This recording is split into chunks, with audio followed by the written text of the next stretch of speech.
There's another question on politics, that would I ever get into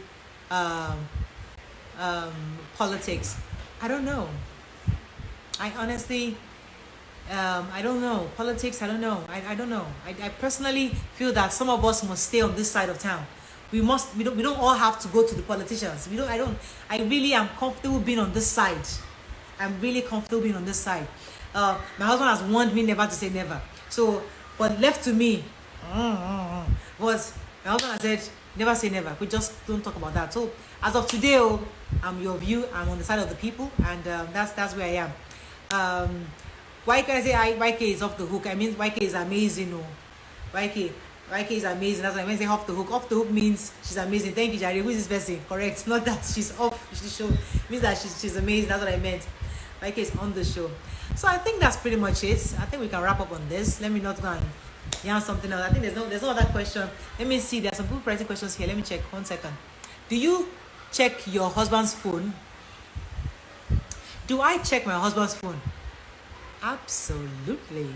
Listen, the general talk out there is don't touch your husband's phone because you don't want to see what your eyes should not see. That's what they tell us outside. If you want to go with that, it is fine. As for me and my household, our phones are not off the limits of any of us. My husband carries my phone, he checks it. I carry his phone, I check it. I'm not checking for anything. I'm looking for maybe somebody's number, or I can read through messages. I check my husband's phone. It's not a big deal in our own house. It does not mean you should go and do it in your own house. So if your husband does not like it, please don't do it. But in my own household, my Oga doesn't have a problem with it. He leaves my phone. In fact, he knows my passwords for all my phones. I know the password for all his phones. There's nothing. We're not hiding. We're not hiding anything. I'm hearing Brown's voice. Doesn't want to say something. I'm not hiding anything. So in our house it's different, but doesn't mean that you should copy Brown. Okay. So doesn't mean that you go and do the same in your house. So please know your husband. We are all different. Men are different. Men are different. Brown is different from a lot of men I know. So please don't copy. Yeah. Okay, why don't we wear our wedding rings? Okay, wedding ring is actually upstairs. Brown lost his wedding ring. And I said, since you've lost your own, I don't like really wearing, I'm not the jewelry type of person. I have some earrings. I don't really wear like jewelry like that. So since he doesn't wear his own band, I said, hey, please have an opportunity. I now remove my own. So it's upstairs. Once in a while, when I'm going for all these political meetings, or when somebody calls me for Morayo, can you come on where any commissioner says come and see, I just wear my ring just to remind everybody, hey, listen, I'm not here to come and sell markets. I'm here for a meeting. I remember to wear my ring on. So once in a while, when I feel like it's necessary, I wear my ring. But on a regular day, I don't wear my ring. How did you manage your first year in marriage? Respect people's space. So respect people's spaces. Listen, as I said, the phone thing, Onikaluku, choose the one that fits you. My own house, I've told you how I do my own. Please don't copy my own. No. If my own doesn't fit in your own marriage, please do the one that is in your own house. Please don't say because Morayo said she can see her husband's phone. Don't carry your husband's phone and go and start Wahala. Please, everybody know your house. Somebody says, how did I manage challenges in the first year? First year is always, sometimes it's always rough. Some have it easy. I have a few friends that their first year was blissful. Mine, we didn't have any issues first year. Of course, there were small fights, like my husband was fighting with them. Leave the toilet seat up. I was saying, no, put it down. We fought on toilet seat matter. We fought on that one. Because I wanted the toilet seat to be down. He was insisting I should put it up. I was like, what nonsense?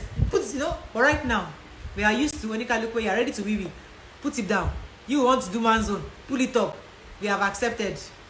We fought about bathing, ordinary bath soap. I'm used to because I was practically living alone in my house. My brothers had left when I was a young girl, so I used to bath with myself. I had my own thing, my own soap, my own sponge, my own towel, my everything. I lived in my husband lived in a house where their sisters and brothers, they use the same soap, same towel, everything. They're all together. So when I got married, and I'll have my own soap, my own sponge, my everything. I was like, which one is also multiplicating soap? How can you just have one soap?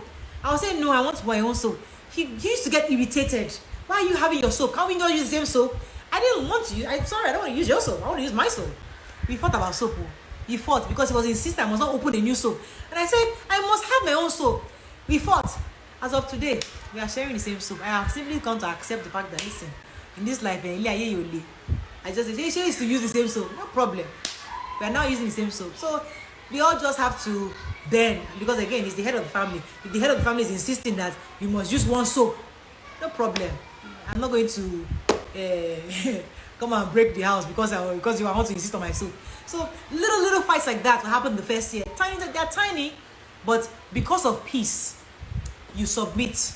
Because of peace, you stay humble. Say, I just accept that leadership, and I respect my husband.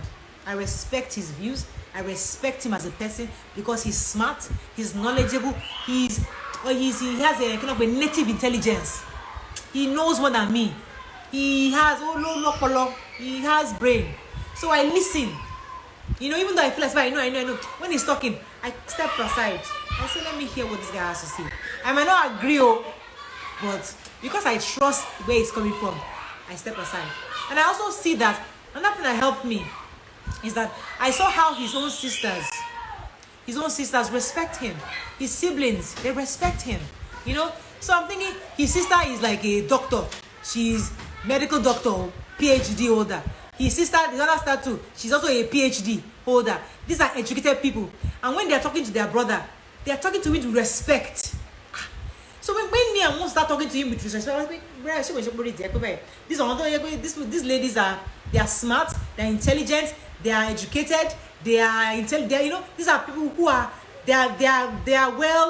knowledgeable in their own right, and they respect. And when their husband, my husband talks to them, he says one thing, they listen. If my husband says, the sky is red today, his sister can say, I agree with you, Brown, the sky is red. And I'm thinking, no, damn it, it's green. But they are like, yes, it's red. So my brain has to be, okay, wait. If these guys can agree that this man said the sky is green, the sky is red, maybe the sky is really red. I'll not look again. Let me check it very, very well. So I had to remind myself that, listen, don't be rude to somebody his family takes up. So don't be rude to your husband who his family sees as a role model. He's the firstborn. Every time he speaks, they listen. He's a leader in his own right. He's the Olori Ebi in his own right. He's somebody they respect. So you as a wife, you now want to start being rude to him because you are in the same room, you're on the same bed, because you are lovey-dovey, you think I now be rude to him. So I tell myself, okay, respect this man. There's something these people see in him, and they respect him for that. If nobody like it, respect him. Thank God I like the man, sir. So that's pretty much my own small advice today. Let me run. No, I think I'm done. I think I've spent my time. Let me see. Morayo, you are doing well. Super proud of you, my dear. Thank you. That's Dami. Dami is my testing for life. How many children do you have? By God's grace and mercy, I have 4. How will you cope if you didn't have a child in 5 years? By God's grace and mercy, I don't have that story. But listen, I think Pastor Itwa was one that told me something once, because he used to be my pastor for many years, and he said something that, like, I'm not in this life because of children. I'm in life because I want to impact lives. It's all of life. Everything is about the meaning you give to it. One of my husband's best friend, he's in fact one of his best friends. He didn't have children for the first few years, and when my husband used to tell him about this, how does this make him feel? He said, listen, if God gives me a child, I'll take. If he doesn't give me, that's it. He was not even putting it on his head at all. He told my husband, tell him about for me. Tell him about that for me. At this point, he's not going to stress his wife. That's my husband's very closest friend. So it's all about how God has been able to help you go through that process. It's not easy. I've not walked the shoes of that person, so I cannot speak on their behalf. But I know somebody who has been through that process for like the first 3 or 5 years of their marriage. They didn't have any child, and it was difficult. It was a hard time. But he just said, you know what, for long, turn on back for me, fine. Turn on back there for me, Muti accept. So everybody with their own experiences, but God will only give us the grace to deal with whatever life throws at us. I think on that note, I have answered everybody's questions to the best of my ability. You need to invite us Cabitarians to the show anytime. Definitely, we'll work on it. But this corona has messed things. I would have just brought Cabitarians to your view. I have to run off now. Thank you very much, guys, for joining.